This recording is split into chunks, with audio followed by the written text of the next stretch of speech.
I will call the meeting of the GM Oversight and Performance Management Committee to order. I'll take the roll. Vince Busick is here. Director Sloan. Here. Second Vice Chair Cook. Here.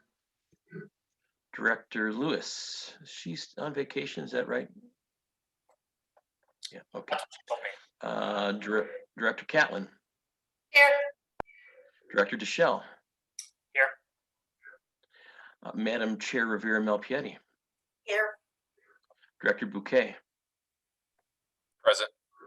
Thanks for being here.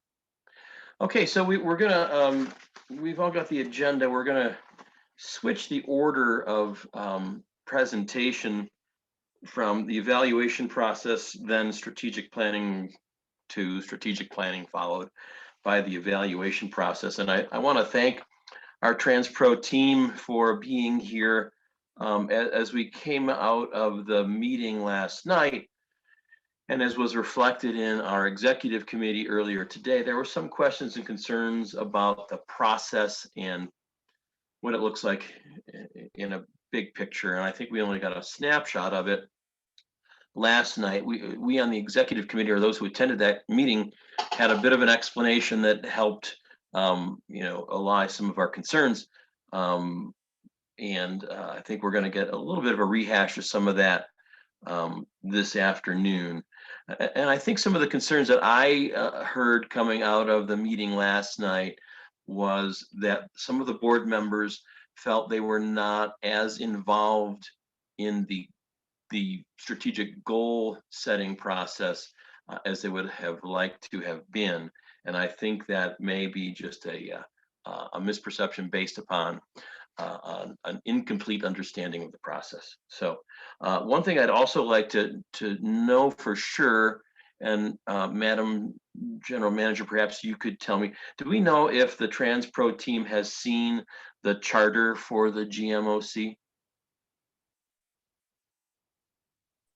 No, I'm not certain. So Mr. Ash, have you seen the GMOC charter?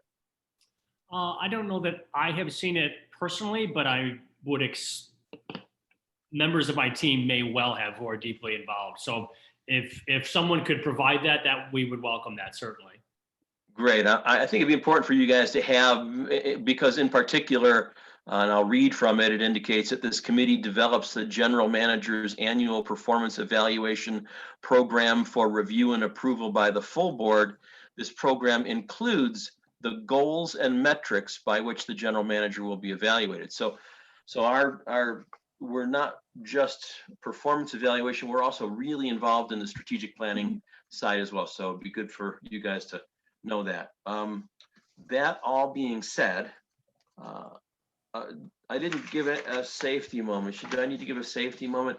Wear a mask, get a vaccine, just do it. Okay.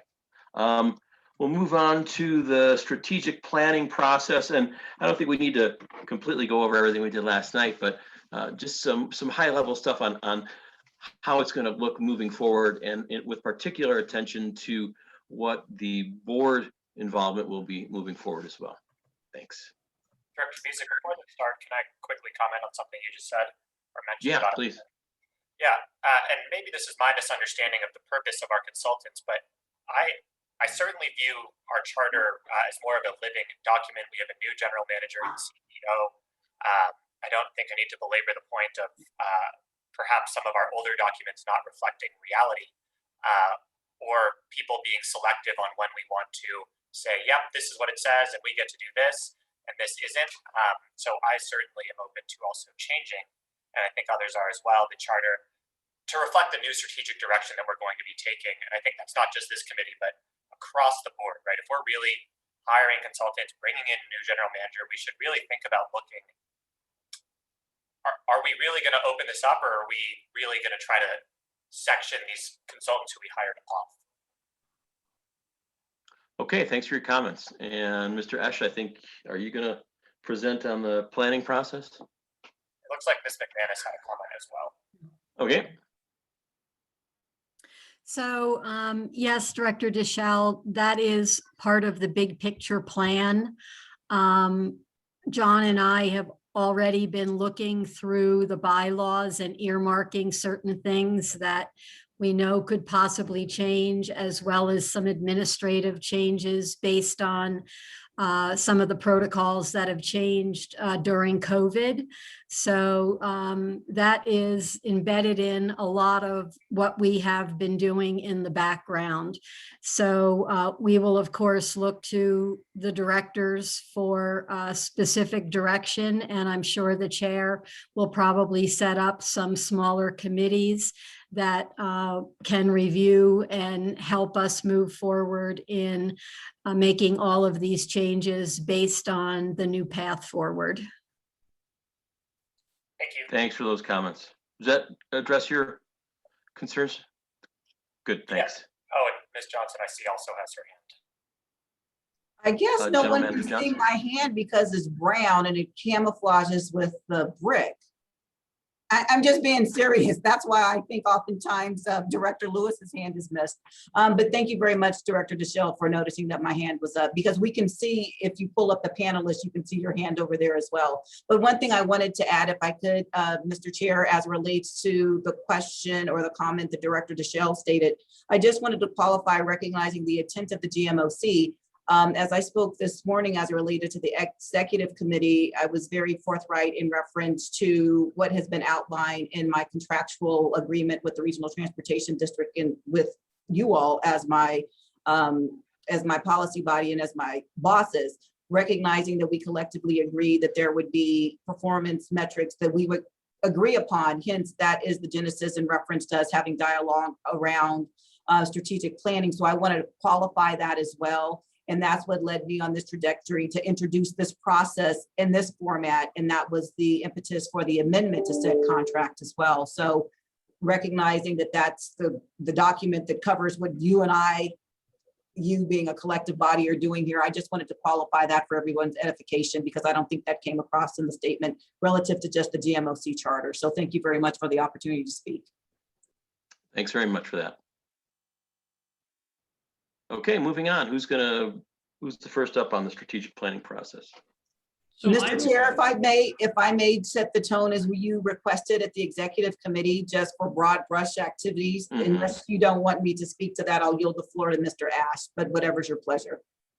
No, why don't you start, General Manager Johnson, and then we'll move on to them. Okay, well, thank you very kindly, sir. So for those assembled here today, wanted to share once again how we came to retaining the services of TransPro. Basically was predicated upon the employment agreement as specified earlier in my remarks regarding an evaluation process as it relates to me being in the capacity of the general manager and CEO. With that as a backdrop, wanted to ensure that we were creating alignment about how we work collectively towards success outcomes. And in doing so, it was stipulated in said contract that we would collectively come to some agreement as relates to that.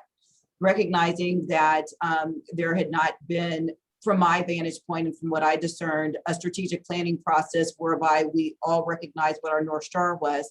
We embarked upon an effort whereby I worked in tandem with Ms. McManus as a representative of the board office, and in conjunction with the chair and with the chair of the GMOC, outlining the need to retain a consultant service to help us with this endeavor. Went through a procurement process starting in the early January, February timeframe, and in turn did a solicitation, a request for proposals, where we received several different proposals. We assessed those proposals based upon the scope of work that was outlined, and through that competitive process, selected TransPro to work with us in the space of them being a national thought leader, having a myriad of experience as it relates to working with transit boards, not only nationally, but internationally, to create high functioning boards. With that as a backdrop, recognizing the first step was to engage with each and every member of the board to ascertain what your initiatives, your desires, and your wants were as relates to where we should go collectively as an organization. Concurrently on that path, there were discussions as relates to the leadership team as well as with me to garner a level of understanding of what activities would help determine how we got to set outcomes. And so basically through the advent of conversations that ensued, there were recurring themes that basically were extrapolated from that engagement that ran the gamut relative to hearing about being a trusted leader in the industry, recognizing that there have been some questions or concerns relative to the transparency of the organization, also as relates to being engaged and highly communicative. So from the advent of those discussions, there were some elements that spawned out that led to the broad brush categorization of those success outcomes, recognizing that we have functional units within this organization that are generally led by an AGM. There were discussions around what are the activities that will enable to garner results relative to what the board's expectations are. And so through those iterative processes, that led to the interim board discussion that we had last night. And more so as we go forward, there will be more dialogue, recognizing that there is an understanding of where we need to go collectively. One thing is for certain I want to share, we are now working in a virtual format, which makes it very challenging. And I want to commend our consultants for doing the best that they could in relationship to this format, as well as all of you. But considering that we have the SLT, the senior leadership team, we have the board, quite naturally, the same process has taken place whereby we saw our mission, whether it's the current mission, the one that's in the strategic plan, that really was telling and illustrative of the fact that we don't know what our mission currently is, and we need to work towards something in that vein to understand what our why is. And so we, as a leadership team, basically we're giving something to react to, because bringing a collective group of people, and I think Director Deschelle mentioned this last evening, you know, in the advent of having something to react to, we probably wouldn't have been able to garner a level of support around where we are.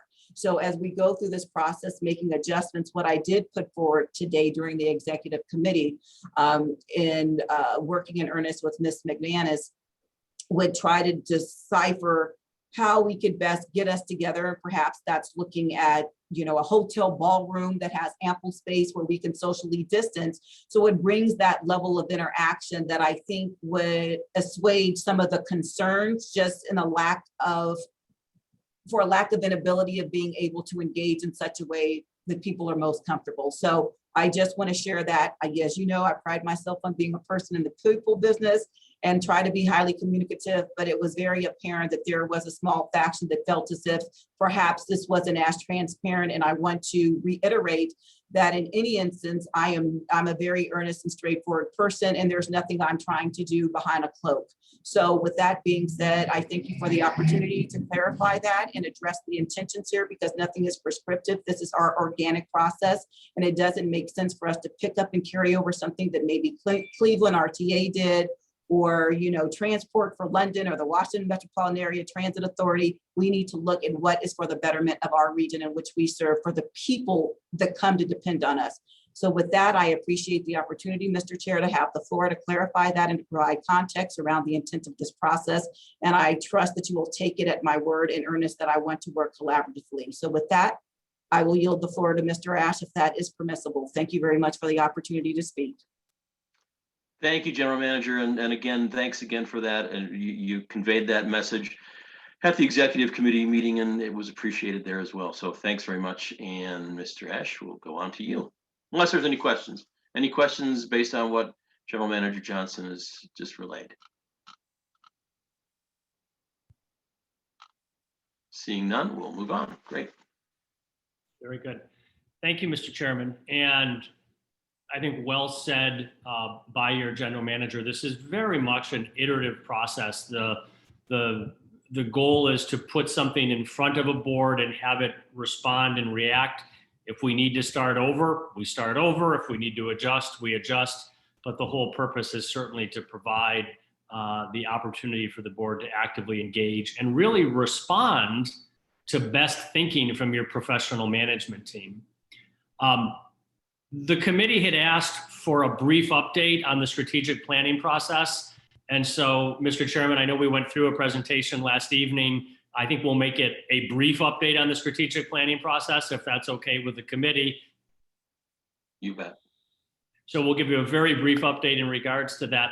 I would say three things as we kick off to the more substantive part of the conversation which is the oversight responsibilities of this board, I've had the pleasure to actually work for a public board, working with groups such as yourself. Today, have the opportunity to work literally with dozens upon dozens of public boards as they provide oversight. And I actually serve on a public board. I'm on a board of a large university, a state university that's appointed. So very familiar with all three roles in this. And Mr. Chairman, as you know, there are three primary functions of a board, public board. The first is to hire your chief executive, which you recently did. The second is to root for and ensure the success of that chief executive. And the third, and let's hope we never have to deal with this one, is terminate the relationship with the chief executive because the second doesn't perform well. The key, which I think you spoke to in regards to the charter, is how do you connect organizationally your strategic plan to your oversight of your chief executive? How do you knit those two together such that the success of your chief executive is tied to the achievement of your strategic plan? And so we'll begin this evening with sharing, Amanda, we're going to do this very quickly, so we'll flip sides super fast. Really, for the record, setting the concept of that first component, getting your strategic plan in place. And the reason this is so critically important is it ties directly to how you will do the second most important part of a board, which is root for and ensure the success of your chief executive. So we shared with you last night, you can go ahead, Amanda, this is the kind of the agenda we're going to place. We shared with you the left-hand side of this, which is where the board very much lives, the why and the what. And I want to repeat what we've said a couple of times. All we've done at this point is work to integrate a number of conversations that have taken place. The one-on-one discussions we had with you as board members, the recovery workshop where you were thinking about what success looks like for the organization, the sessions that we've had with your senior management team, certainly direct conversations with your general manager, of putting in front of the board for your consideration the why and the what, the outcomes which the board might care about. On the right-hand side lives the management team. This is how they will work to achieve those outcomes, the actions, the budgetary, the personnel that are needed, the KPIs that they will put in place. At the end of the day, it's the general manager who works to determine what are the KPIs that we should be prioritizing to produce the outcomes. On-time performance is a KPI, higher customer satisfaction, net promoter score is an outcome. Let's go, Amanda. You saw these questions. How does the board go about clearly articulating what success looks like? In two ways. One, objective quantifiable results, which the general manager just spoke to in regards to the contract that she has, an objective fact-based way to establish success. And secondly, a more subjective way to determine the spirit by which those results are achieved. Are we doing this with the spirit of the organization in mind? Does the chair and the general manager align around those definitions of success? What are the KPIs that we will use to track? Is the work plan working to produce those outcomes? And then finally, the fourth key question, which is the reason we're here today, how do we tie this to the general manager's evaluation process? This is how we make the strategic plan come alive, both in the KPIs that we review, the outcomes that we look at on a quarterly basis, and annually, the CEO's performance review. Amanda, you saw this slide. This is how this literally comes to life, the why and the what at the top, the activities and the budget, which the leadership team is responsible for driving, and then the KPIs at the bottom. Are we measuring those things that actually matter in order to produce the outcomes? So often in public sector, we are awash in data and very weak in regards to information. If we measure the right KPIs, we're measuring those things that will allow us to be successful. Go ahead, Amanda. So we shared with you last night, very wet paint. Go ahead, Amanda. Drafts of a mission. We welcome a dialogue and feedback. We may change this entirely. It's simply something for the board to provide feedback and comment to. We shared with you a vision in thinking about so many of the one-on-ones that we had with board members talked about the criticality of being trusted. And so you see that word specifically showing up in the potential of our why, the vision which we might pursue. The next component, and I played for you last night, the President Kennedy clip. This is the part where on an annual basis, the board and the CEO align around what does success specifically and objectively look like in the pursuit of our vision. If our vision is what we strive to become over the next 3 to 5 years, how will we objectively measure whether or not we are putting ourselves in a position to realize that vision through our declaration of success outcomes? Amanda.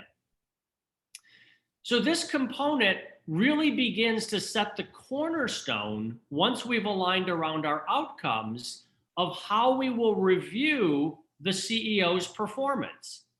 Objectively, based upon the achievement of these success outcomes, a fact-based way.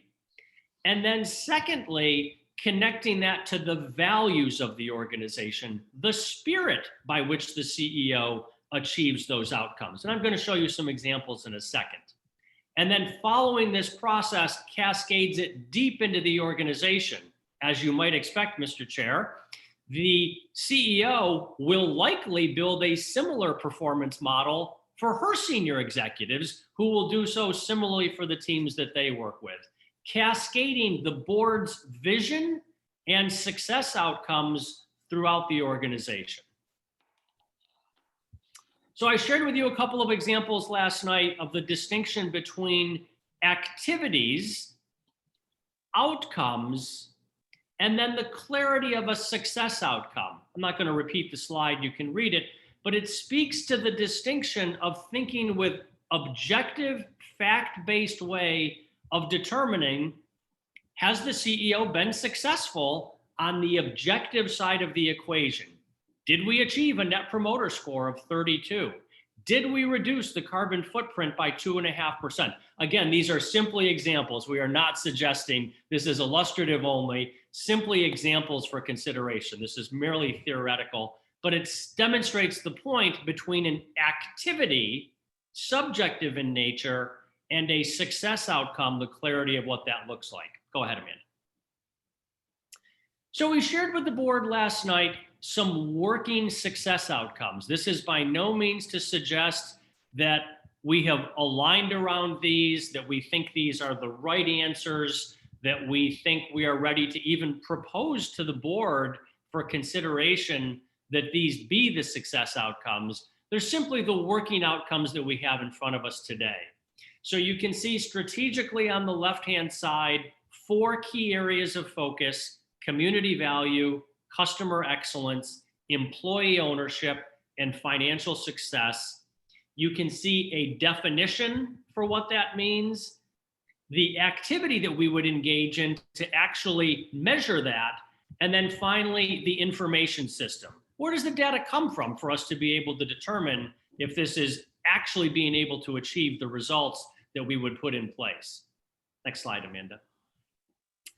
These are all prioritized. As Aaron said so artfully last night, we have to determine which child is the one that we're most connected to. We have to recognize we can't be great at all things. So we have to recognize which priority is the most important. We put an option in front of you for discussion yesterday, a really robust debate. It's frankly one of the hardest things for a public body to do, is to think about which of the cornerstones are the most important to get right in the pursuit of our vision. We put some options in front of you. This may be directionally right. It may be directionally wrong. The point being, it's prioritizing where are we committed to being best in class? Again, this is simply for your discussion at this point of thinking through how the GMOC will evaluate the CEO's performance in regards to achieving the most important outcomes as opposed to the less important outcomes. In this case, all are important because they've found their way onto the list of priority outcomes we want to be able to produce. It's which one is the highest priority. Amanda.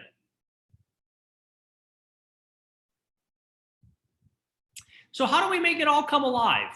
How do we go from simply having a strategic plan to the point of the discussion last night about mission statements? How do we actually make this come alive so it's not simply something that the board adopts and then disappears from there? How do we make it part of our daily life? Go ahead, Amanda.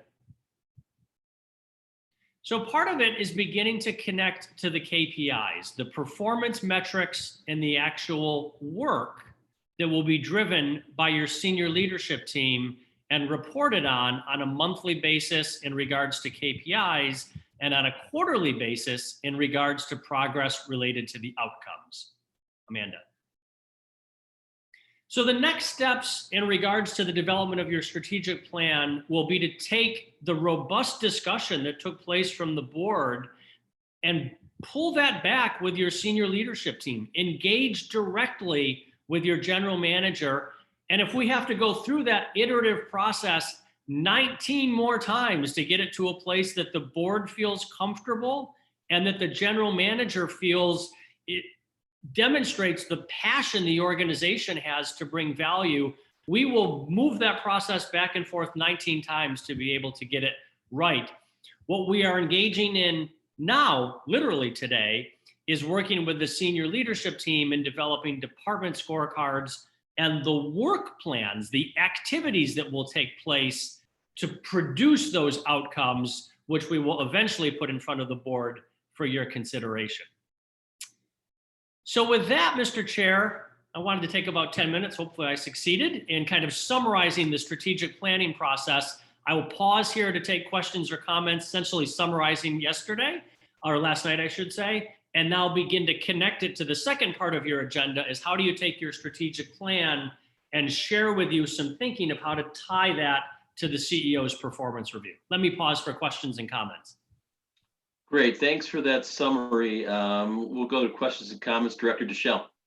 Thanks. I think this question may actually be for Ms. Johnson, but my question is, with this sort of linear plan of really good, then going into departments, is it in your plan to sort of look at a reorg or changes in departments, consolidating some departments, breaking out other departments, and where does that sort of fit in this process, if at all, to make sure that our departments are aligned with our mission and our vision?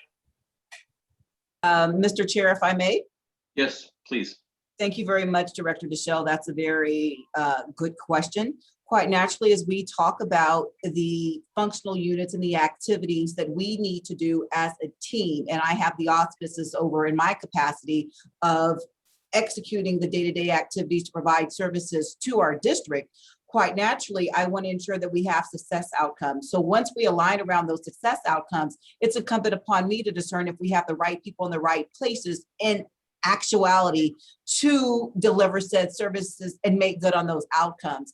One thing's for certain, I've had that conversation early on when I came into the organization. This preceded you, where I was asked by members of the board relative to right-sizing the organization. And I said it wouldn't be fair to me nor fair to the staff because we have to create alignment around what we're working towards. And that will enable me to make informative decisions if I have the right person on first base, or do I need to move somebody to center field? So yes, this would enable me to make those very informed decisions. So thank you very much for that very wonderful question. Thank you.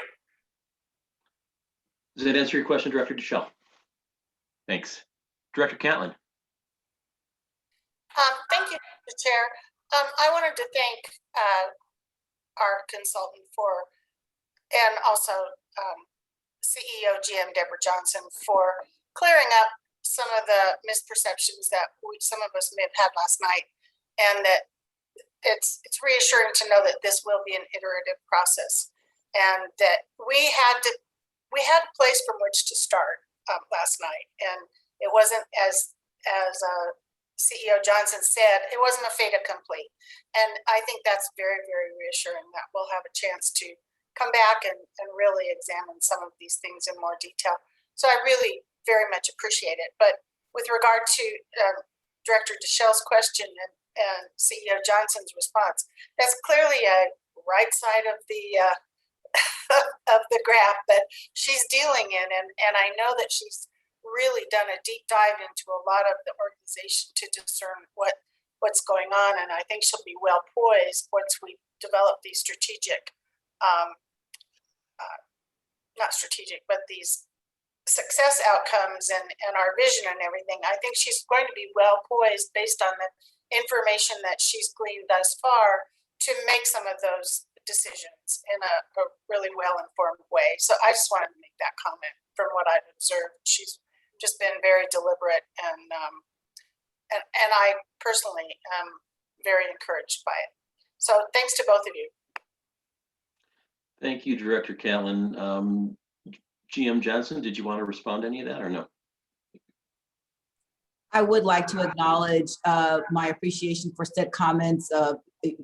Without speaking too far out of school, recognizing the Director Catlin and I have been working on some things as we look at, the auditing functions and things of the like. And what I will say publicly is, yes, I've been pulling back the layers of the onion. There's no question about why we're embarking on a fair study and equity analysis.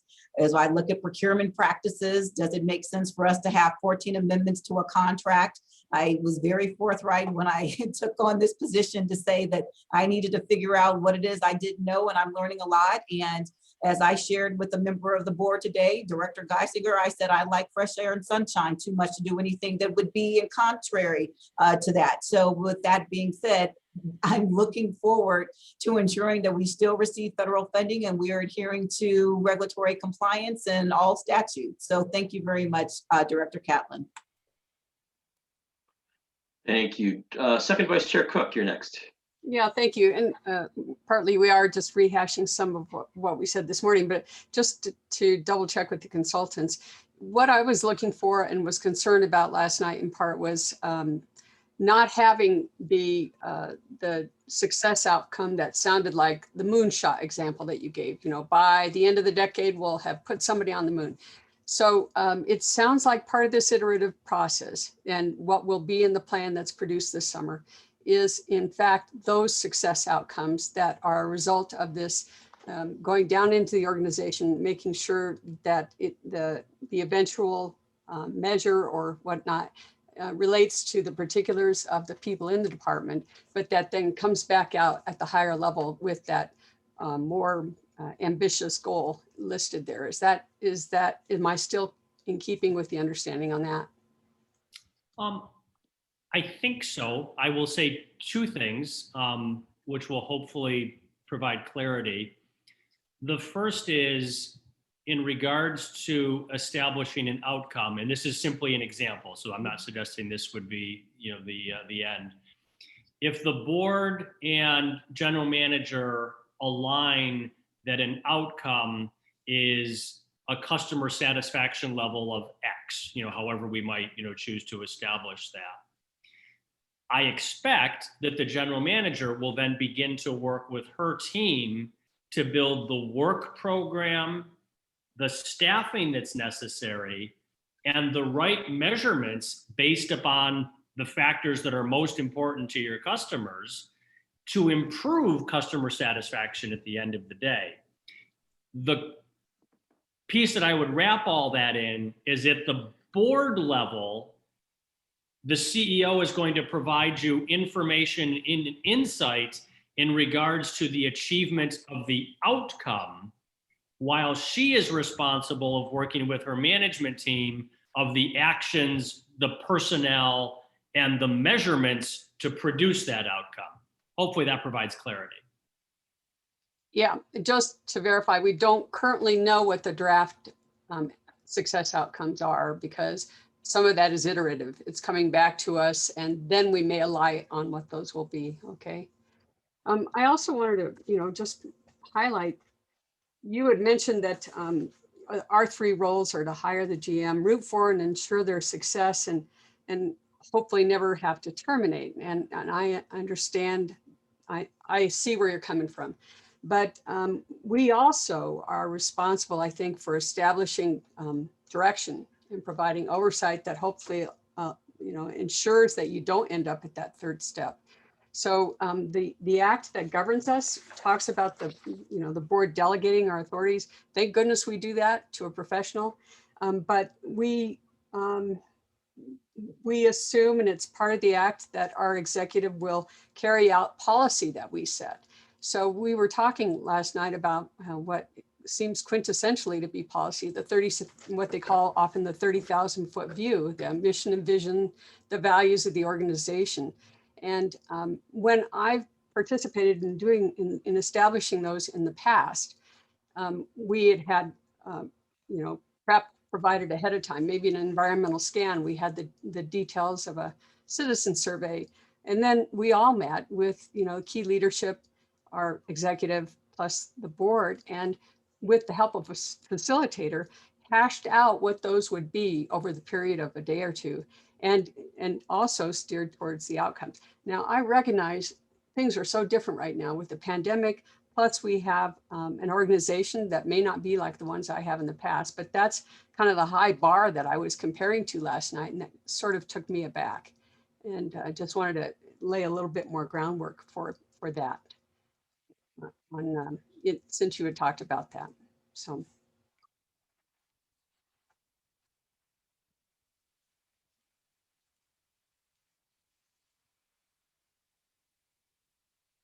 Thanks, Director Cook. Mr. Ash, would you like to respond to any of what Director Cook raised? I think the comment that I would make is, in high performing organizations like this one, there is that balance which we talked about with outcomes, KPIs, all of the like. And in this case, in regards to board governance, it's the recognition that while all of the authority lives with the board, these processes are best led by the professionals that live in the organization 250 hours a month. And so by definition, to the point of who will establish the outcomes, who will establish the mission and vision, that clearly lives with the board. It's best led by the management team working to propose and convince the board that this is the strategic direction and the outcomes that will be best designed to achieve the vision that the board ultimately endorses.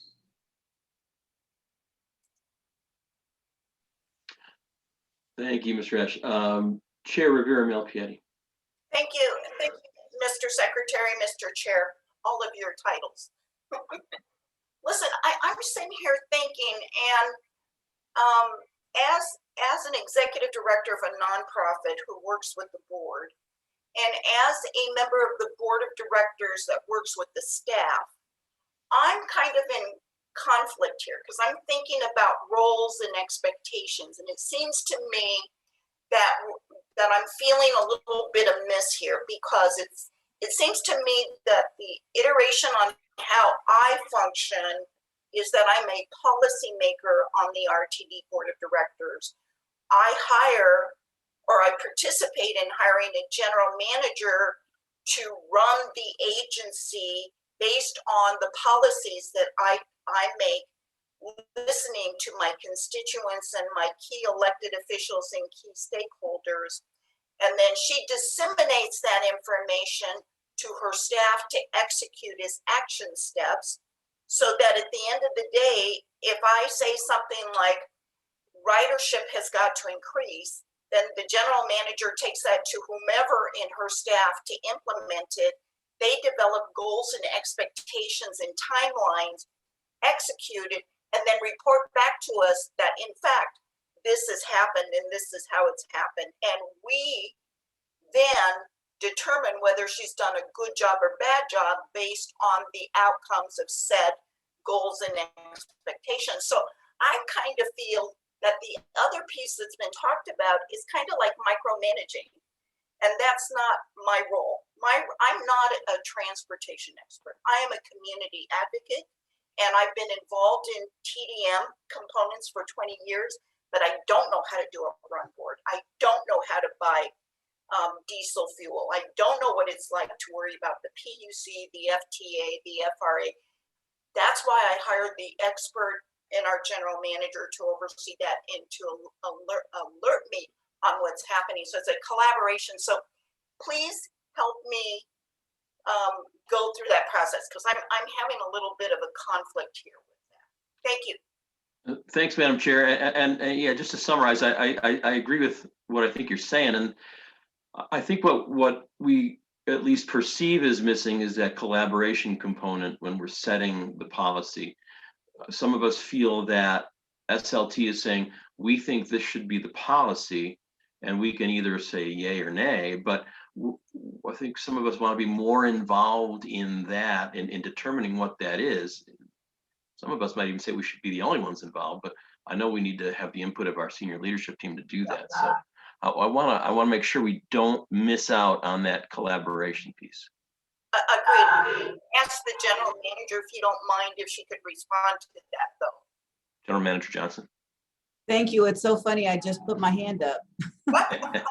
So thank you very much, both chairs, respective bodies, for that opportunity. So I just want to make sure that I understand the comments, and I think we're talking about this process in reference to the confusion. Because as I said before, I pride myself on being collaborative. And as you all set policy, recognizing that that is within your jurisdiction. Right. No disrespect intended with my comments. And oftentimes when people say that, they're like, oh, she's about to be disrespectful, but I mean it in earnest. I do possess the acumen. I do have the knowledge, skills, and ability, and I've been in this transportation space and I've been successful. And to the point that Chair Rivera-Malpiedi raised, as relates to policy, yes, you guys set the policy, but you rely on a team that has the subject matter expertise to help you navigate that. So if we were talking about our policy is to only have battery electric buses, and you put that without conferring with me, I'd let you know that we would be a horrible failure at that, recognizing that no one on this entity right now probably has the understanding of what I mean by Altoona testing. Nobody knows who OEMs are. No one knows what we have to do in relationship to pulling something off of the line to ensure that we have fuel, i.e. electricity, to do all that. So I give that example intentionally to say, while it is your responsibility to set policy, you would set policy that couldn't be effectuated by me and my team if in fact there wasn't a collaborative effort. So I believe that there's two sides of the coin. However, it's one coin. And that's me as the head, maybe you as the tail, or you as the head, me as the tail, but it's a collaborative effort. So I just want to qualify that, because in all honesty, I'm feeling a certain kind of way right now hearing this, because let me be clear, I can't run this organization by myself. I need the help of my team, but I do have the wherewithal to lead this organization where it needs to be led. And I think we have a lot of work to do collectively, because if a general manager CEO wasn't needed, then I wouldn't be sitting in this seat right now, actually, pontificating in reference to what it is that we do need collectively. So I just want to be clear about that, because as we talk about the activities, one thing's for certain with your all's involvement with the accountability committee, we clearly heard about KPIs yesterday that were meaningless. And I will qualify them as meaningless because we have to do what is for the betterment of the region in which we're serving. And yesterday, having heard the conversation by a consultant who couldn't explain what the useful life meant in reference to a KPI, and other people opining over whether it could be 20 years old and you could still run, that absolutely is absurd in the transportation space. So I provide those examples to iterate the collaborative effort, and in the spirit in which we need to do this as a policy body and as a public administrator / chief executive, that we're in it to win it, and we need to understand that going forward. And while I may have been in this seat for 6 months, I don't believe that I've ever showcased to anybody my inability to not be cooperative. So I just needed to say that. Thank you. Thanks, Madam General Manager, and appreciate those comments. Since we're talking about collaboration and information and knowing what's going on, I'm going to put Director Geisinger on the spot. And I think earlier this morning you talked about some requests that you had made to get some information to know what's happening in this process. And would you mind repeating some of that? Sure. Well, I had a great conversation with General Manager CEO Johnson this morning, and it really clarified a lot for me, and then the executive committee and this meeting clarified. I apologize, I was late to this meeting, so if I repeat anything or ask a question that's been answered, I'm sorry. But I think, Mark, in terms of you know, I think it's someone else referred to it, you know, a few of us, I don't know whether it was a generally felt, but having a little more information about what's going back and forth would be helpful. You know, it came to, it looked, I don't know what you took from our individual meetings to the SLT, for instance. I don't know, and maybe this will come back to us, but what you know, last night we didn't have a flip board because we were on Zoom. There was no sort of bringing the discussion to a close. So it would really be helpful to me to hear what you have heard and what you're reflecting back to the SLT. I have some other comments, but if you want to respond to that. Sure, happy to provide sort of a summary, you know, a couple of slides. I think last night we provided you with the 7 themes that we heard from the recovery workshop that you had with your general manager last week, and happy to provide a similar summary slide of the discussions that we had with each of you. Okay, I think that you know, seeing that we're being heard and how we're being heard, since we haven't worked together before, at least it would be helpful to me. I can't speak for others, but that would be helpful. I thought, you know, there was a lot of good conversation last night. I'm still kind of confused about the success outcomes. And I think, I guess I got the sense more last night that these were the success outcomes, and maybe that was just my own confusion. So now you're going back to the staff and talking about the activities. I mean, what do we typically end up with? Do you typically end up with 4 success outcomes? Are we going to reach a point where we're going to talk about others? We started prioritizing these, which, you know, seemed like that was what we were focused on. But if you could help me understand what next steps would be, and if these are the things we should be focused on and those sorts of things, that would help. Sure. So whether you are Apple, Eastman Kodak, or the Regional Transit District in Denver, there are 3 components to every organization: customers, money, and employees. All 3 of those are central to every organization's success. As a public organization, I would say oftentimes, probably not even typically, but oftentimes, there is a component of the community value which is central to your success. Doesn't have to be. I've seen public organizations that choose not to develop an outcome in regards to that. And in some organizations, you might see a 5th outcome. You might see a 5th, rarely, but it's typically 3 to 5 at the most, and 4 is a pretty reasonable number in regards to the number of outcomes that a public board expects its chief executive to deliver at the end of the year. Again, it's about not the activity of the organization. I use the word deliver with intention, to deliver those outcomes rather than what they will actually do. The doing is up to the chief executive. The outcome is what the board cares about.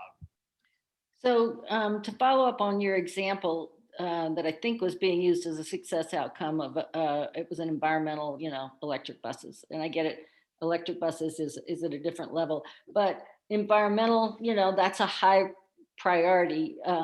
Does that fit under another success outcome such as community value? Is that, is that a different level? It's a great question. And so one of the things, this is my opinion, we would want to prove this to be true. We don't have our data that I know of that proves this, so it may exist, is would the community rank climate as a critical important of its value? So it would be the outcome to achieve the ultimate success outcome, which would be improving climate conditions. So I think, in my view, that would rate as one of the core inputs to delivering community value, but we would want to prove that to be true. The community may say that equity, is a key component of that. Again, we would want to prove that to be true in a fact-based way. And is that where your surveys come in? That would be one component. So I don't want to get too far into the how, but we would certainly engage a multitude of voices to determine the key priorities. And then that's how we would be able to demonstrate true value back to the community based on what the community values in a prioritized way. Okay, thanks very much. That's very helpful. You bet. Good question.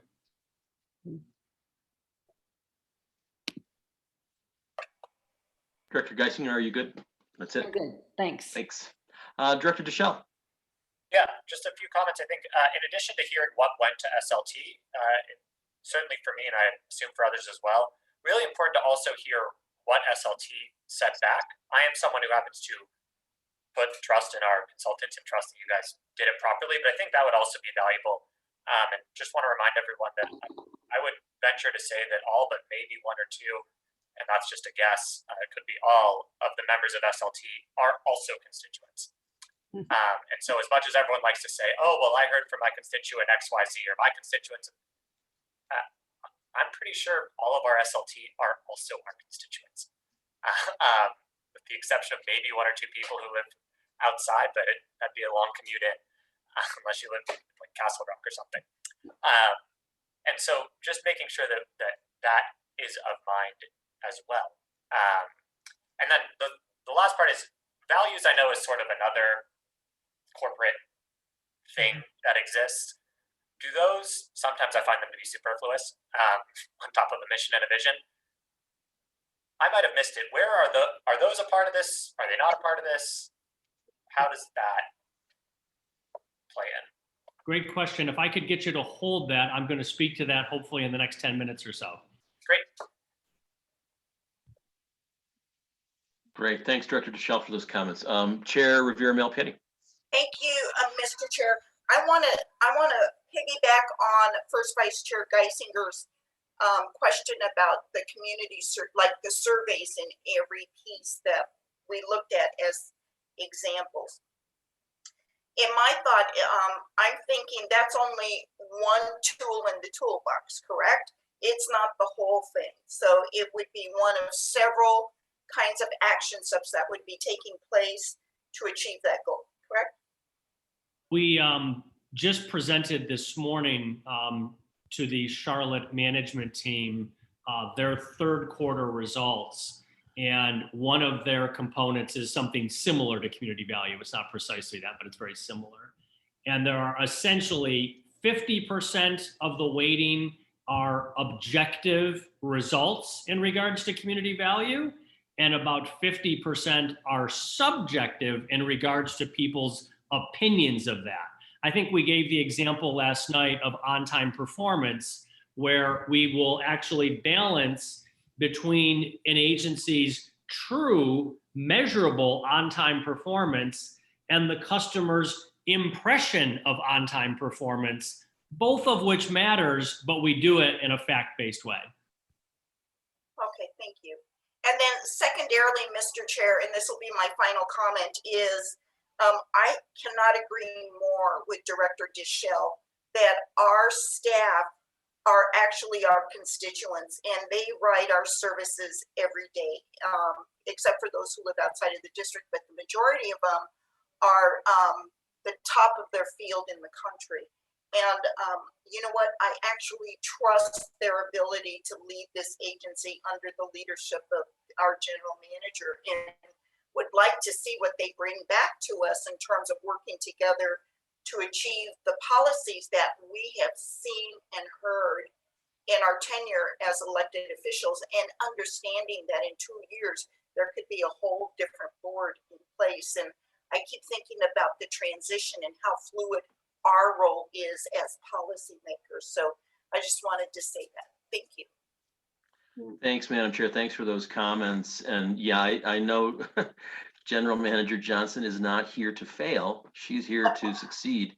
And we've put that confidence and that faith and trust in her to do that. But one thing I'll say, just from my own perception, every member of this committee that has been around for a couple of years or more came into this year saying, we need to do this differently.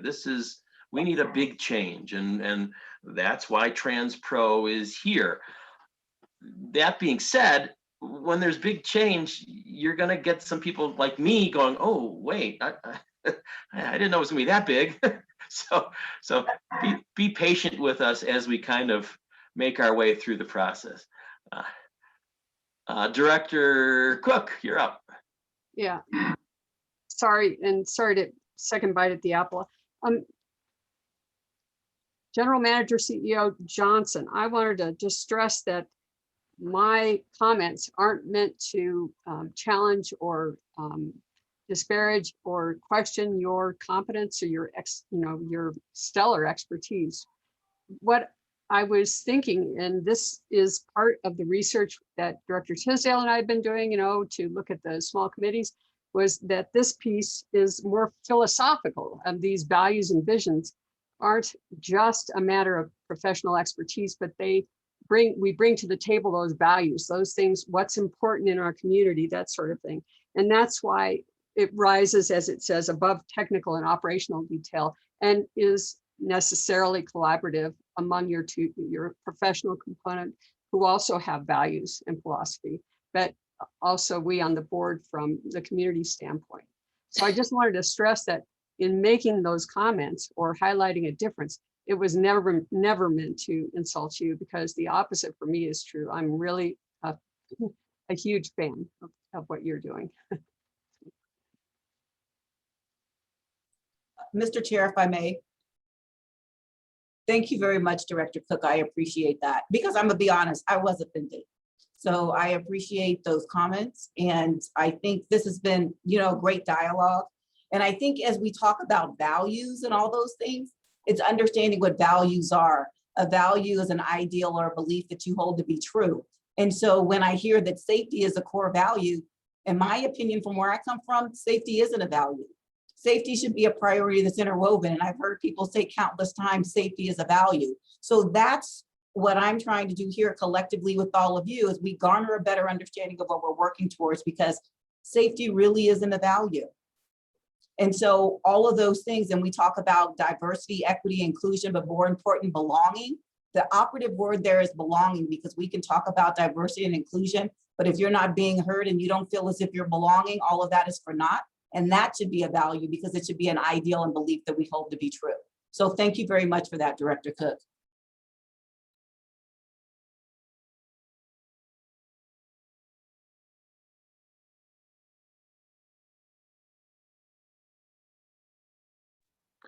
Mr. Resch, let's move on to the evaluation process. Thank you very much.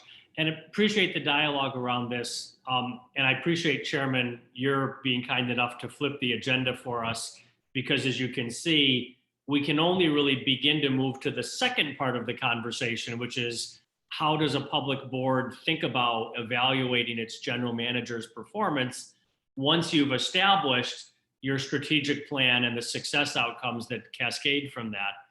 The board chair, I think, spoke to it quite nicely of how do you ensure that at the beginning of the year, you have established with your chief executive what success looks like, such that and Chairman, you spoke to this, your general manager is here to succeed.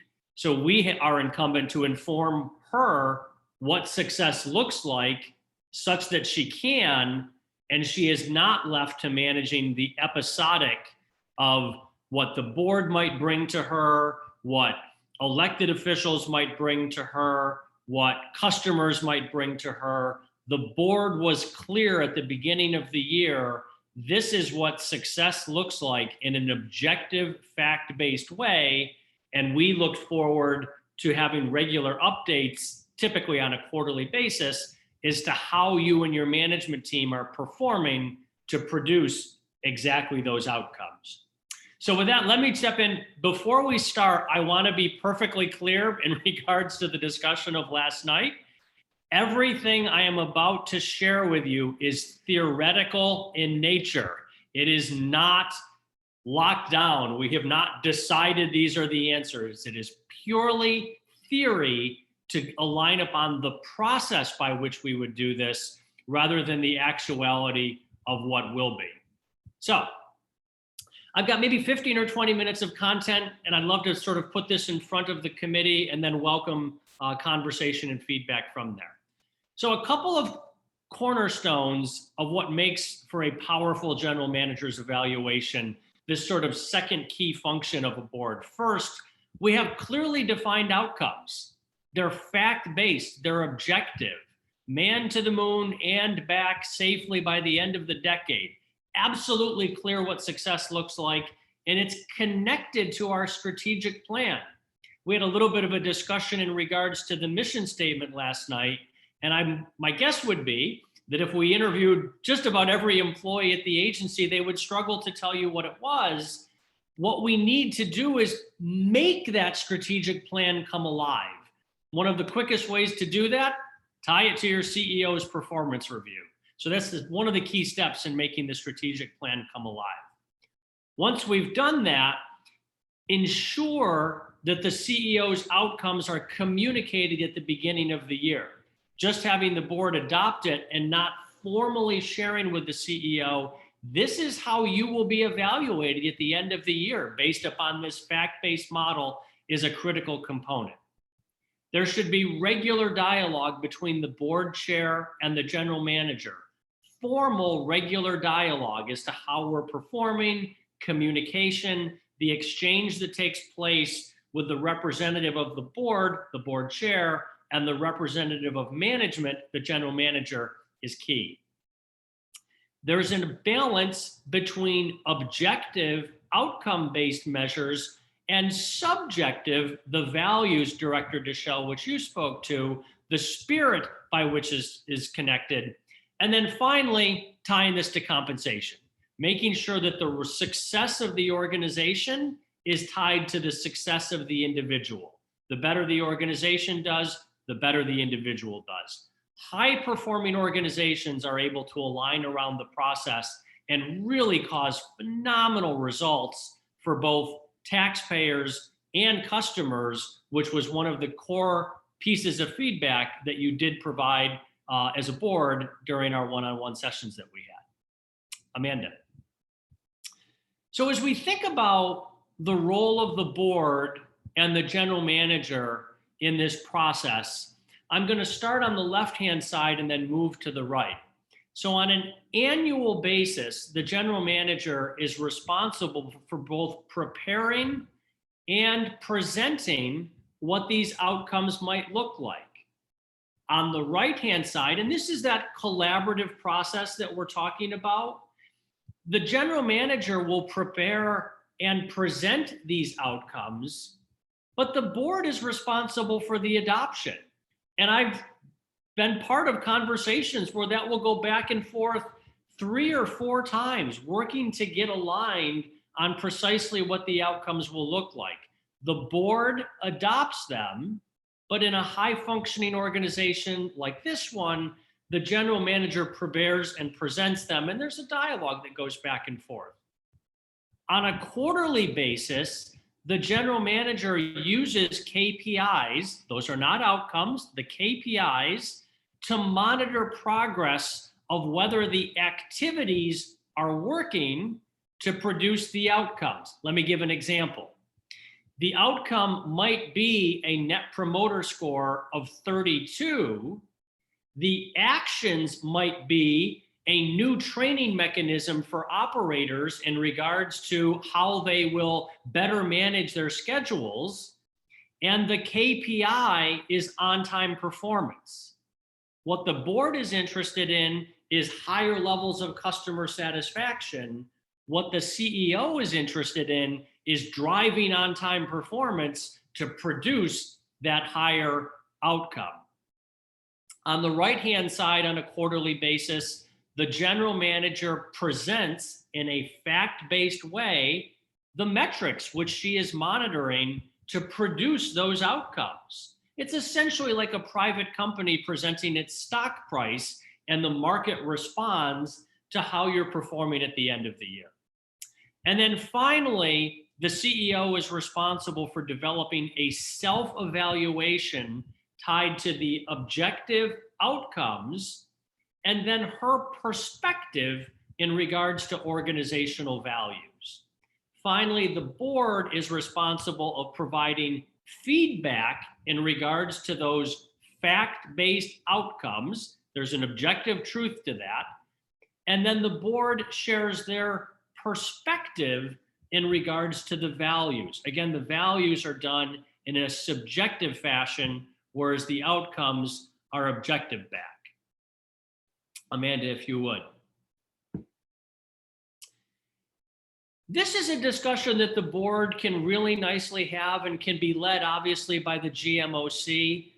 Many organizations, I wouldn't necessarily say most, but many organizations take a 50-50 approach, where 50% of the general manager's performance review are tied to the achievement of the outcomes, and 50% is tied to the reflection of the agency's values, the spirit by which you produce those outcomes. And I'll talk about the safety example that your general manager just shared in a second.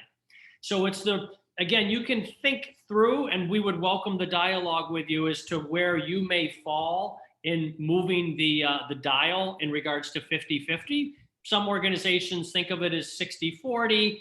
You typically don't get much more than 65-35 at the absolute most, of thinking about that balance between the objective fact-based results and the spirit by which your executive achieves those results. Amanda. And so as we think about building the model in regards to this balance between an objective performance review tied to the subjective performance review, on the left-hand side, you can see we have an outcome-based result tied to the net promoter score. That's quantifiable in nature. Typically a third party or technology, one of the two, right? So you don't have internal folks that are responsible for this. A third party or technology will give you the answer in regards to, in this case, the net promoter score, and there'll be an answer. The goal might have been 32, and it's going to be 28 or 35 or 32, but it's a fact-based answer. It is what it is. And the board will be invited to provide feedback in regards to that fact-based answer, things for the general manager to think about. But the fact is the fact. We either achieved the result or we didn't, and we'll talk about why in the CEO's self-evaluation. Meanwhile, on the right-hand side is the subjective spirit. So this one happens to be, again, it's simply an example for theory, is that the general manager provides data to the board with transparency. One of the clients that we work with, one of their values is forthrightness. Are you forthright with the way that you engage? It's an organizational value. And so that is the spirit by which you engage. And the board would be invited, in this case, in a subjective way, to provide feedback to the general manager in regards to the example that I used, forthrightness and the spirit by which she does that. Amanda. So you can see here, this is simply a screenshot example of a wizard that the board would go through. And there are really three components to it. The first is going through the success outcomes themselves. So there would be a fact-based answer to each of the 4 outcomes, or however many the board ultimately adopts, and we would populate that with the answer. It's a fact, there's a truth to it. And then the board is invited to provide feedback to the CEO based upon her self-evaluation of how to potentially think about that fact. But it is an objective result that's produced. The second component is the organizational values. Again, the CEO will do a self-evaluation of how she believes she performs in regards to those values. And then the board is invited to provide subjective based feedback in regards to those organizational values. And then finally, there is a third component, which is really reflective in nature of asking some open questions in regards to development of the CEO, risk-taking, different quality that might be in place. And you can see here, there are some questions. We can think through with the GMOC what these questions might look like specifically. We should do so at the beginning of the year, so the CEO has the opportunity to think about that rather than present them at the end of the year in regards to these feedback and candid conversations that the board might provide feedback to. Amanda. So the next steps in this, and again, I want to be clear, this is simply to put the concept of the performance review. There is nothing that we just shared that was specific related to RTD. This is simply the theory behind this. The first piece would be to align around the success outcomes and the evaluation criteria. The next, as you shared, Mr. Chairman, would be the GMOC's consideration and adoption of a process. The third would be to present that potentially at the annual retreat during the summer for the board to adopt the outcomes and the process. And then the last step is once the board has aligned around all of this, we would actually begin to develop the criteria and the wizard and all of the technology that would support all of this. So those would be the 4 action steps that would flow from this. So with that, Mr. Chairman, I think I promised 20 minutes. Hopefully I hit that. Be happy to take questions, comments, or clarifications, or simply feedback.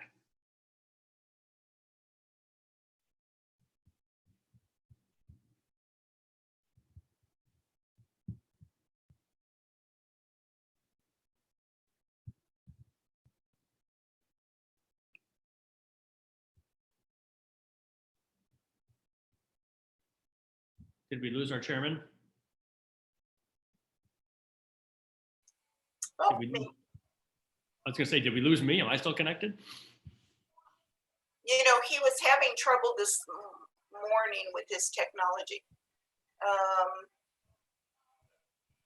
I don't see him. Well, then let's all tell him it was the best presentation he's ever seen. I think he's here. I think he's just off camera and muted. He's still connected. Is he? Secretary Busick, are you there?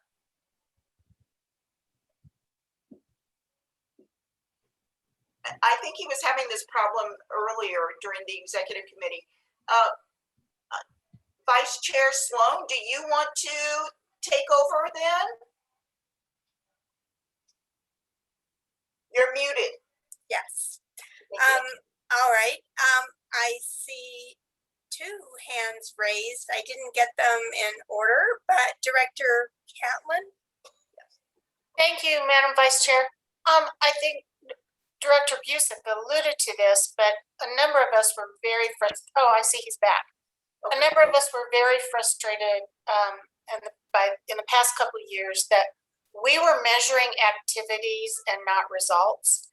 And I think what I heard today makes me or reassures me that we're on the path to measuring results and outcomes. And so I really appreciate this approach, and also that it's not a fait accompli and we have a chance to work on it. But I absolutely appreciate this philosophy and am looking forward to what we come up with later this summer, because it just has to be better than simply measuring activities. So thank you, Mark. I really appreciate it. Madam Chair. Thank you, First Vice Chair Sloan. I just have to concur with every single word that the Director Catlin said, because we were frustrated as a board in the past that there wasn't any real teeth to the evaluation of our general manager. And I think this really shows that we will have that. So I really also appreciate everything that's gone into this philosophy. I think it's a great way as we move forward. Thank you. Yeah, Mark, I believe you have laid out our pathway. But can you give us the estimate of the time frame for this pathway? Can you hear me? You look like you're I heard the question. I apologize. I was disoriented where the voice was coming from. from the sky. Yeah. So I think that's really up to the board. From a pure functional perspective, realistically, I mean, this could be done in 30 days. I mean, there's not, magic behind it. So it really is incumbent upon how quickly the board is prepared to move.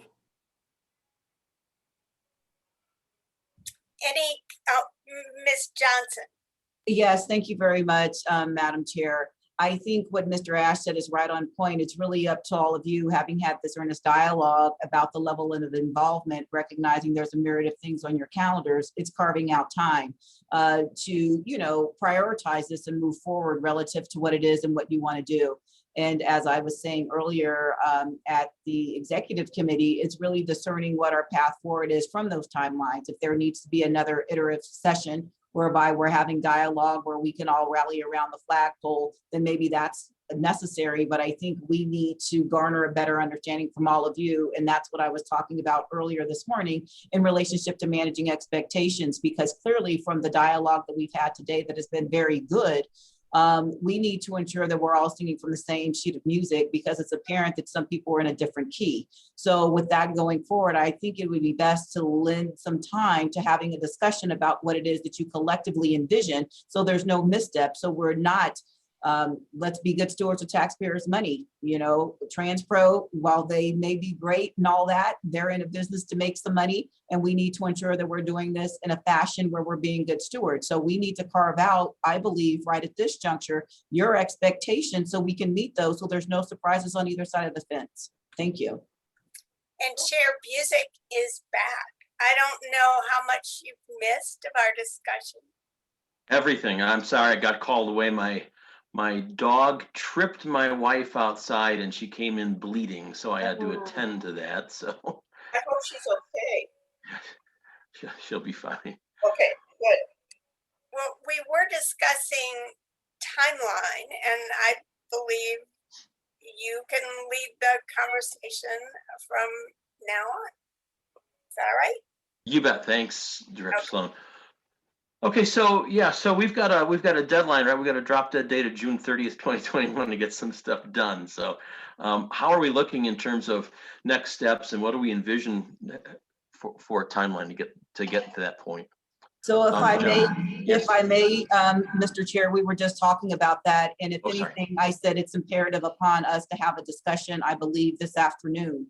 So we have a common set of facts relative to how we're proceeding forward, because I want to ensure, in reference to the earnest dialogue we've had, that expectations are managed so people aren't walking away thinking that there's not a crystal clear understanding about what the next steps would be. If there needs to be another session, we're fine with that. And I say we're fine in the sense of TransPro working in tandem with all of us, but we need to hear that from you all, what the expectation is, recognizing that there is the June 30th date as relates to my contractual agreement having goals established. I come from the school of thought, and I'll offer this up for consideration. I don't want to be hamstrung by an arbitrary date I'd rather have it done well so we can all be collectively successful. So Mr. Ash was saying prior that this can be done in 30 days. If you all would like it to be, in the sense of carving out time, but that's contingent upon schedules and what we need to do collectively. So I think it really rests in your court relative to what it is that this group's expectations are and the greater body of the board. So I will yield the floor to you for consideration of what I put forth. Thank you. Yeah, I appreciate that. Thanks so much. And yeah, I'm going to open it up for questions and comments. And of course, the June 30th date is not set in stone, right? We can, if we need to amend that and ensure that we have a good process, I'm more than happy to consider doing that. So I guess from my perspective, I would love to see another workshop like we had last night, taking what that discussion was, documenting it, seeing how we've moved forward in terms of, I think we started with the one-on-ones of the board, then that went to the SLT, then we had the workshop. So kind of see where we're evolving this process, and maybe have another workshop to hit some more of the highlights. I don't know if we then need more one-on-ones. Mark, I guess I'd leave that kind of the process up to you, but I would like to at least see at least one more workshop, and I'll open that up to, first I'll start with you, Mark, and then I'll open it up to other directors for comments. Yeah, so I would say we are at the pleasure of the organization. And so I use that word specifically, thinking about the management team represented by your general manager and obviously the board as well. We're happy to engage in whatever time and format allows you to feel comfortable. So we're happy to do more workshops. We are happy to have more one-on-ones. We are happy to do whatever form and volume is helpful to you all to feel comfortable. We are happy to engage on that. I appreciate that. I'll open that up to comments from the board. And Director Deschel, let's hear from you. Stayed quiet for a little while, but just some quick food for thought. I would welcome the opportunity to engage, not necessarily one-on-one, but in maybe dyads or triads with folks who, based on your guys listening, either we're not in agreement, or the same could be said on the other way, which is this group of people are all sort of aligned on this. Let's let them champion this one issue. But I do think a lot could be gained from smaller groups that are intentionally created either to be homogenous or not, sort of iterating on these and then bringing all those together instead of one-on-ones or 15 on 3 or 2. Great comments, good ideas. Chair Revere-Malpiedi.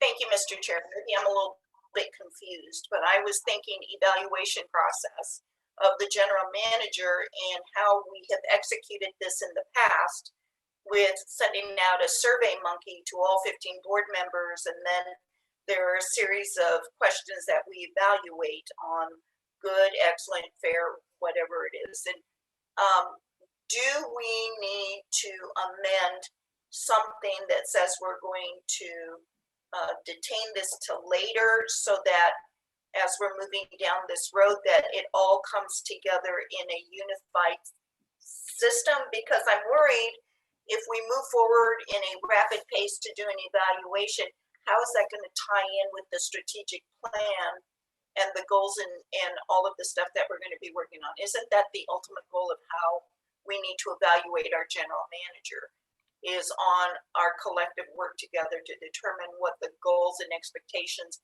and the measurements are in terms of whether we've exceeded or achieved or we need to improve on. Thank you. Yeah, thanks for those comments, and I'll go to you in a second, Mark. Yeah, I think those are great comments, and I think they are all woven together. I think they always have been, and I think even more so now that they're pretty woven together. Mr. Esch, if you've got some comments, that'd be great. Sure, appreciate the comment. My recommendation for your consideration would be for the GMOC to get comfortable with the process that you would follow for your general manager's performance review. And then I think to the chair's comment, by definition, you can't establish the CEO's performance. You can't strategically tie the CEO's performance review to the outcomes of the strategic plan until you have a strategic plan. They're directly connected. So my recommendation would be that you align upon the process by which you evaluate your CEO. And then we would, for your consideration, at the time that you adopted your strategic plan, you would also adopt the process and the criteria to evaluate your CEO. That happens in literally one time because that's the chief individual responsible for the execution of your strategic plan. But you could adopt the process prior, and then the board can adopt both the strategic plan and the outcomes and process at the same time. Thank you. Director Catlin? Thank you, Mark. I really appreciate you outlining it that way because those processes are inextricably linked. And I think but my comment is that I think that we need to move forward not with haste, but I think we need to move forward deliberately and with a timeline in mind, because to protract this process, you lose some of the momentum and you lose some of the thought. And I, for one, feel like we've gained some energy. And I wanted to, my personal self, I wanted to noodle on what we heard last night and some of the ideas that were thrown out, so that I would be prepared to come back at perhaps another session to maybe further flesh out some of these success outcomes. So I support Chair Busick's suggestion that we might have another workshop. That I think that could be, after we've all given it some thought, especially since we now have your slide deck from last night and some of these other things, we can then move forward on that strategic plan and then also through the evaluation process in tandem. So Mark, thank you for outlining that, because that's kind of the way my mind was thinking about it. That's all I have, Mr. Chair. Thanks, Director Catlin. Director Bouquet? Thank you, Chair. Just out of curiosity, and this might be just me, I'm a little confused, but from our next potential workshop, what do we want to have as the ultimate takeaway from that workshop, and what would be our next steps forward? I don't know if we've kind of had an idea of what would come next. That's my only question. Is after that workshop, does that lead to another workshop ultimately? And going back to what Director Catlin says is, it's great to have these discussions, but eventually, what are those next steps forward? I think that's really what I'd be looking for. Great. And yeah, that's, so this is part of the process, right? So I think there was talk about the culmination of this being an in-person event somewhere. I don't know if that's still on the table. And then what happens in between those. I personally really like Director Deschelle's ideas of getting maybe 3 directors together at a time to talk about issues. And I like the non-homogeneous group of directors so that they could really hash things out. The question then becomes timing and whether how much time we have to commit to that and get that on the schedule. And then maybe do we do another workshop after that, or is it the board in-person retreat after that? So I'm open for ideas and input from people. Director Geisinger. I think General Manager Johnson was raising her hand. I'd love to hear what she has to say. Oh, thank you very much, Director Geisinger. Mr. Chair, if I may. Yes. While I totally support what Director Deschelle is saying, and we should have smaller groups, but recognizing that any member of the board can come, for all intents and purposes, we may have 3 or 4 small workshops. So, I'm just stating the obvious. We have open meetings and any board member can come. So even though the intent is to have 3, recognizing you all's energy and spirit, I doubt that anybody's going to be a wallflower. So I'm just saying that we would end up having 4 different groups. So would it be more advantageous, getting back to the question you posed by Chairman Busick, in relationship to what I said earlier, if we can look at having this in person per se, in a hotel ballroom per se, where people are socially distanced per se, then within the confines of that large room, perhaps there could be breakout sessions in and of that, whereby you are having the private groups, I can't say the word right now, and go forward and do it in that vein and have everybody come together. And I think we would be addressing the great recommendation that Director Deschelle put forward, whereby we could be on a delivered path as Director Catlin specified. So that's just something for consideration and listening to the dialogue. Thank you. That sounds great. Thanks for that input. And yeah, that's makes a bit of sense. Director Geisinger, you still got your hands raised? Did you have something more? Well, just No. to say that I'm glad I let her go first, because that's, I think, a really great idea. I like the small groups idea that Director Deschelle came up with, but I think that Ms. Johnson's suggestion of getting together and doing some of it as small groups and some of it as a bigger group is great. Yeah, and we did that before. We've done that in the past at our board retreats, where we've broken off into small groups, had dialogue there, and it came back to the whole. And that might be the way to go and get it all done at one time. So I think I would favor that approach, setting something up for an in-person event where the entire board can get together. We can break out in small groups. We can finalize this plan and decide what the outcomes are, and take it from there. Any other comments from Director Geisinger? Your hand is still raised. Sorry. Chair Rivera-Malpiedi. Thank you, Mr. Chair. Yeah, these are great ideas. I'd like to see a show of hands of people who are interested in doing that, number one, just so that Ms. McManus can see if we're in or out. So can people raise their hand if they think that that's a great idea and would like to move forward? Looks good. And then secondarily, I was thinking about the timeline of when to do this, because we have so many meetings planned in the future. I'm trying to figure out when we're actually going to be doing this. And Ms. McManus, I don't know if you can just talk a minute about how many meetings we have and when could we possibly do this? Well, we have a study session that we have no subject in right now on May 25th. I would have to do some quick homework and figure out, I'm sure all of the hotels and facilities are wanting people to engage. So I don't think it would be that hard to find a meeting space in a setup that would be conducive to what this group is looking for.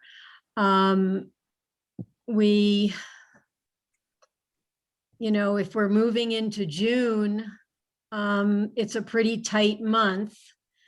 We have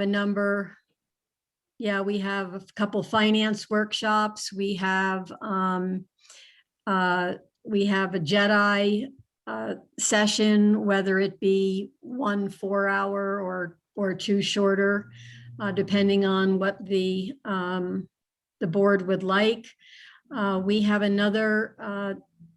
no meeting week on June 29th if we want to push these decisions out a little bit further. It didn't sound like the group wanted to do that. It sounded to me like we have momentum and we wanted to strike while the iron was hot. The 18th was a no meeting night, but we're having the second JEDI in May. So not that we can't do it any other night of the week, but with board meetings on Tuesdays and with, a Thursday and a Tuesday with the JEDI workshops, I don't know how many nights we can engage with success. So that's what it looks like at the calendar that I have in front of me, but I am totally open to whatever this group would like to do. And of course, we have to consider, the availability of TransPro. I know they have other efforts going on, and I don't know what their schedule looks like. Great, thanks very much. General Manager Johnson, did you have a comment? Yeah, just for your consideration, recognizing when I first came on board, I remember Ms. McManus was saying traditionally you guys had something in March and you forfeit a Saturday. If this is important to everybody, I think that we could probably knock it out on a Saturday, so I wouldn't limit us to an evening, but that's for your consideration. Thank you. And I just wanted to say, Mr. Chair, that the dates that have been given to us right now are Tuesday nights. And I Yeah. know that people are working and they need to come down. So it seems to me that maybe a weekend would be Yeah. advantageous. I think a Saturday would be good. So if you could work with TransPro and figure out what their availability is, and then check out some Saturdays coming up in the next few weeks, that would be great. Absolutely. And then we'll, of course, you know the process, clearing it with 15 cats and Yes. figuring that out. Okay, any other questions? Oh, Director Bouquet. Sorry, just as a follow-up, just to kind of solidify this point, a potential in-person meeting, the hopes would be for, at the end of this meeting, us to have a consensus, correct? Correct. What if that does not exist? By then? I will. Okay. You have to live there together. Okay. It'll happen. Okay, just double checking. As Ms. Johnson said, there's a lot of opinions and personalities. Just double checking. I was just hoping that we would come to it. You bet. No, we'll make it happen. Okay, any other comments or questions? We kind of have some direction at least to get this thing moving forward. I appreciate everybody's input and comments. TransPro team, thanks again for everything. Directors and staff, thank you all for being here. If there's nothing further, I will call this, I don't know if I need a motion. I'm just gonna adjourn the meeting. We're done. See you guys. Thank you. Thanks, everybody. All right, bye. Bye.